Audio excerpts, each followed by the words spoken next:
The sun had long since dipped below the horizon, casting a deep crimson hue across the vast expanse of the Texas plains. A faint breeze carried with the scent of dry earth and mesquite, with smoke from distant campfires. The air was cool, yet heavy with an unspoken tension that seemed to hang over everything like a shroud. It was in this quiet moment, under skies scattered with countless stars, that our story begins. In the small town of Dust Hollow, nestled between endless fields of golden grass and rugged canyons carved by time and wind, there lived a rancher named Samuel Whitmore. Samuel was a man of few words but many scars, both visible and invisible. His days were spent tending to his cattle, repairing fences, and ensuring his land remained productive despite nature's relentless challenges. Nights, however, were another matter entirely. They brought solitude, reflection, and often restless dreams. One such night, as the moon cast its silvery glow upon the wooden beams of his cabin, Samuel awoke suddenly. His heart pounded against his chest like a trapped bird, and beads of sweat trickled down his temples. For a moment, he couldn't recall what had startled him so abruptly from sleep. Then he saw them, footprints pressed into the dirt floor of his room. At first glance, they appeared ordinary enough, just another pair of boots walking through. But something about these prints sent a chill coursing through Samuel's veins. They led directly from the corner of the room where his bed stood toward the far wall, and then vanished without reappearing on the other side. Stranger still, the door to his cabin remained firmly shut, bolted tight as he always left it before retiring for the evening. How could anyone have entered undetected? Samuel swung his legs over the edge of the mattress, his bare feet touching the cold ground. He reached instinctively for the revolver tucked beneath his pillow, his fingers wrapping around the familiar grip. Slowly, cautiously, he rose to his feet, every muscle tensed as if bracing for some unseen threat lurking in the shadows. The lantern hanging near the doorway swayed gently, its flame flickering erratically, though no draft disturbed the stillness inside the cabin. "Who's there?" Samuel called out, his voice low and steady, masking the unease simmering beneath the surface. There was no answer, only the soft creak of the cabin settling in the night. Yet the silence felt oppressive, suffocating even, as though the walls themselves were closing in on him. He moved closer to inspect the footprints more closely, bending down to trace their edges with his fingertips. They were unmistakably human, belonging to a man judging by their size. But whose? And why here? Little did Samuel know at that moment. The questions would only grow darker and more complex as the hours passed. Dust Hollow itself was not a place known for its hospitality or warmth. Nestled along the banks of the Rio Blanco, the settlement clung precariously to existence amidst harsh landscapes and unpredictable weather patterns. Its streets, little more than packed dirt paths lined with ramshackle buildings, bore witness to countless tales of struggle and survival. Miners seeking fortune, gamblers chasing luck, and drifters looking for refuge all found their way to Dust Hollow at one point or another. Samuel's ranch sat several miles outside the town limits, isolated enough to offer privacy, but close enough to make occasional trips into town feasible. To most who knew him, Samuel was simply the rancher, a solitary figure whose life revolved around maintaining his modest spread. Few bothered to inquire further. Fewer still dared approach him after dark. That morning, as dawn painted the eastern sky in hues of pink and gold, Samuel saddled up his horse, a sturdy bay gelding named Thunder. Clutching the revolver tightly in one hand and a length of rope coiled over his shoulder, he rode toward Dust Hollow with determination etched deeply into his features. The footprints in his cabin demanded answers, and those answers wouldn't come easily. As he neared the outskirts of town, the familiar sights greeted him. The saloon with its swinging doors, the general store with its peeling paint, and the blacksmith shop where a hammer met anvil in rhythmic harmony. Despite the early hour, the streets already buzzed with activity. Cowboys leaned against hitching posts, swapping stories while puffing on hand-rolled cigarettes. Women bustled about their daily chores, balancing buckets of water or baskets of laundry on their hips. Children darted between wagons, laughing and shouting as they played games only they understood. Samuel dismounted near the sheriff's office, tying Thunder securely to the rail before stepping inside. Sheriff Jonas Grayson looked up from the stack of papers cluttering his desk, his bushy mustache twitching slightly as he squinted at the visitor. "Morning, Mr. Whitmore," Jonas said gruffly, pushing aside a mug of coffee gone cold. "What brings you into town so early?" "I need your help," Samuel replied, his tone leaving no room for negotiation. "There were footprints in my cabin last night. Someone was in there, but the door was locked." Jonas raised an eyebrow, leaning back in his chair. "Footprints, huh? That's mighty peculiar. Did you see who made them?" "No," Samuel admitted, running a hand through his dark hair. "But whoever it was, they weren't supposed to be there. I want you to find out who it is." Jonas scratched at his chin thoughtfully, his gaze narrowing. "All right, let me grab my coat. We'll head out together." The journey back to Samuel's ranch took longer than expected due to a sudden rainstorm sweeping across the plains. Dark clouds rolled in swiftly, blotting out the sun and drenching the landscape in sheets of water. Lightning forked across the heavens, illuminating the rolling hills and jagged rock formations dotting the terrain. Thunder roared ominously, shaking the very ground beneath their horses' hooves. When they finally arrived, the cabin stood silent and foreboding against the backdrop of the storm. Water dripped steadily from the eaves, pooling in muddy puddles around the base of the structure. Jonas dismounted first, helping Samuel secure both their horses before following him inside. The footprints were still there, untouched since Samuel's discovery earlier that morning. Jonas knelt beside them, examining each mark carefully. "These look fresh," he muttered, straightening up and brushing dust from his hands. "But you're right." They stopped abruptly. No sign of exit anywhere. Samuel crossed his arms over his chest, frustration evident in his stance. "So how we figure out who or what did this? That's the million-dollar question, ain't it?" Jonas replied grimly. "Let's take a closer look around the property. Maybe we'll stumble onto something useful." They spent the better part of the afternoon searching high and low, combing through every inch of the ranch grounds. In the barn, they uncovered remnants of burnt matches scattered near a pile of hay. Along the fence line, they spotted claw marks gouged deep into the wood, as though some wild animal had been attempting escape or entry. None of it added up, and yet none of it could be dismissed outright. By evening, exhaustion weighed heavily on both men. As twilight descended, painting the world in shades of violet and amber, Jonas suggested setting up camp nearby. "We'll keep watch tonight," he declared firmly. "If whatever caused this comes back, we'll be ready." Night fell once again, cloaked in eerie stillness broken only by the occasional hoot of an owl or rustle of leaves stirred by the wind. Samuel and Jonas sat cross-legged near a small fire, its flames casting flickering shadows across their faces. Both men held rifles across their laps, alert and vigilant despite the creeping fatigue. Hours passed without incident. Just when it seemed the mystery might remain unsolved forever, a sound pierced the darkness, a soft thud, followed by the unmistakable crunch of footsteps approaching. Samuel froze, his breath catching in his throat. Beside him, Jonas tensed, raising his rifle slowly. From the shadows emerged a figure cloaked in tattered garments, its face obscured by a wide-brimmed hat pulled low over its eyes. "Stop right there," Jonas barked, aiming his weapon squarely at the intruder. "Show yourself."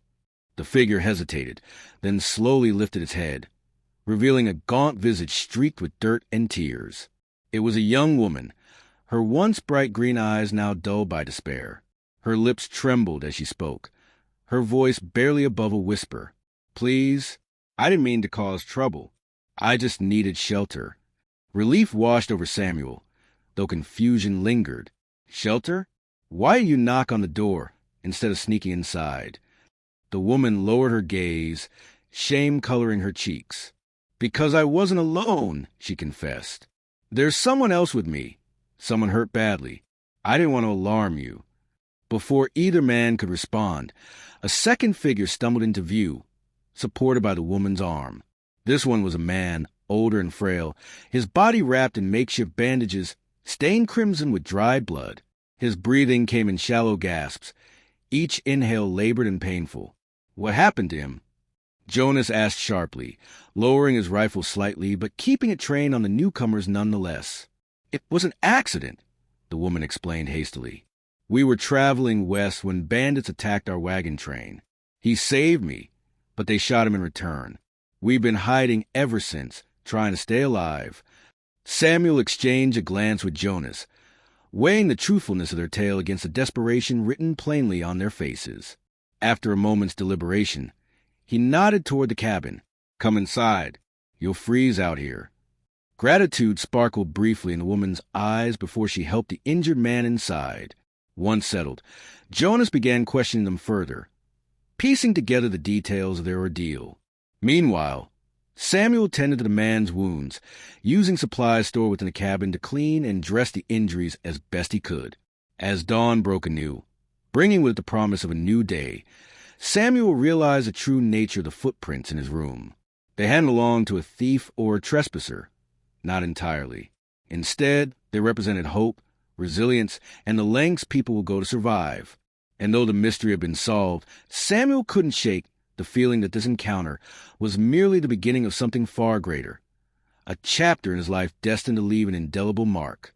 As the days turned into weeks, the woman and the injured man became a regular presence on Samuel's ranch. Her name was Eliza, and the man she cared for so tenderly was her uncle, Thomas. They had been traveling west in search of a new life, fleeing the devastation of the Civil War that had left their hometown in ruins. The attack by bandits had shattered their dreams, but Samuel's kindness reignited a flicker of hope. Eliza proved to be resourceful and hardworking, helping around the ranch with a quiet determination that earned Samuel's respect. She milked cows, mended fences, and even took to tending the garden with surprising skill. In return, Samuel taught her how to ride thunder and handle a rifle, a lesson she absorbed eagerly, as if preparing for some unseen battle ahead. Thomas, though still frail, began showing signs of improvement under Samuel's care. His wounds healed slowly, leaving behind jagged scars that told stories of pain endured. He often sat on the porch during the afternoons, carving small wooden figurines with a pocket knife he kept close at hand. Each piece was meticulously crafted, depicting animals or scenes from nature. When asked why he did it, Thomas would smile faintly and say, "It keeps my mind busy, keeps me from thinking about things I can't change." Despite their gratitude, there was an air of mystery surrounding Eliza and Thomas that neither Samuel nor Jonas could quite shake. Little did they know, this enigma would soon unravel in ways none of them could have anticipated. One evening, as the sun dipped low on the horizon, casting long shadows across the plains, Jonas arrived unexpectedly at the ranch. His horse was lathered with sweat, and his usually calm demeanor betrayed a hint of urgency. "Samuel," he called out, dismounting hastily and tying his reins to the hitching post. "We've got trouble brewing in town. Word spreading about strangers being seen near Dust Hollow. Strangers matching the description of your guests." Samuel frowned, stepping closer. "What kind of trouble?" Jonas hesitated, glancing toward the cabin where Eliza and Thomas were likely inside. Rumors are circulating that they might be wanted fugitives. Some folks claim they recognize them from posters hanging in the saloon, posters offering rewards for their capture. Alarm bells rang in Samuel's mind. Posters? For what? For robbery and murder. Jonas admitted reluctantly. Apparently, a bank heist went wrong somewhere back east, and several people lost their lives in the chaos. The authorities have been hunting them ever since. Samuel felt his stomach drop. He hadn't considered this possibility. Not once. Could Eliza and Thomas truly be responsible for such crimes?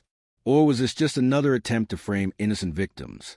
Before Samuel could respond, Eliza emerged from the cabin, sensing the tension in the air. Her sharp eyes darted between the two men, landing finally on Jonas. "What is going on?" she demanded, her voice steady despite the obvious fear lurking beneath. Jonas sighed heavily, removing his hat and running a hand through his graying hair. "Eliza, we need to talk. There are rumors, claims that you and your uncle may not be who you say you are." For a moment, silence reigned supreme.